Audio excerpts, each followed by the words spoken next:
subscribe saartaan oo aad share garaysaan oo aad like saartaan si mar walba idinku soo gaaro muuqaaladiisa YouTube kaas micnihiis ma ahan oo maxaa la yiraahdaa dadka lagu aflagaaday ama lagu dhibaateynayo waxaan ku soo gudbinaynaa horumarka gobolka Shabeellaha Hoose iyo kan Koonfur Galbeed bismillaahir rahmaanir rahiim maanta waxaan soo booqanay xeebta Baraawe maxaa la yiraahdaa quruxda badan inaan ku dalxiisno oo shaah iyo daangi iyo aan wax ku cabno aan fariisano ما شاء الله هذا وقرن تاهبتا وكفر أحسنها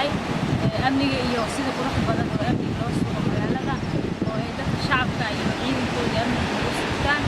أنا وكفر أحسنها أنا قلنا بدي عاصمات قمنا وأسكرنا وردين وكلينا إن صعنا ومحلي أن شرف بدن أن ليش أنا قلبت أنا سريع وعمل الحمد لله وحنا وعدت الشعب غير براوي كان مقال كان جوجو magaalada waxay u baahan tahay in la maalgeliyo waxay u baahan tahay in dhalinyarada shaqo loo sameeyo waxay u baahan tahay in meelo qurux badan oo ganacsi lagu furto maadaama caasimada Koonfur Galbeed tahay waxaan idin codsanaynaa ganacsatada reer Baraawe inaad maalgashataan magaaladiina si ay dhalinyarada ay shaqo u helaan idinkana aad lacag ka heshaan insha Allah anagana waan ku faraxsanahay maadaama aan ka shaqeynayo dadkii kalsooni leh oo sharaf iyo qurux badan iyo karaamo leh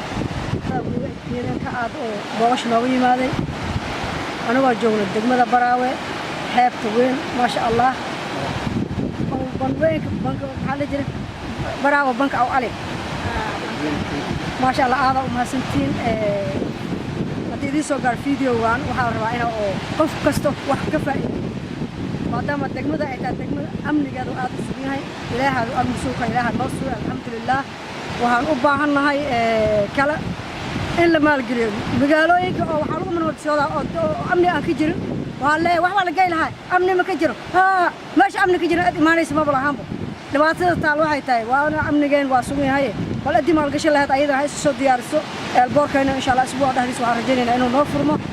heeba lana oo lagu imaan karo doon soo raaci karo dalxiis aad soo mari karto degmada ku soo gaari kartid laakiin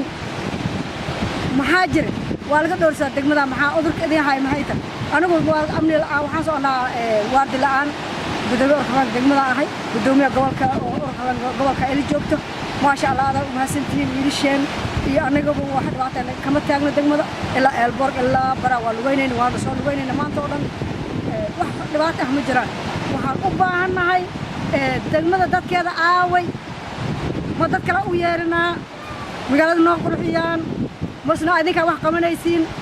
waa dansanahay yaa nashada kara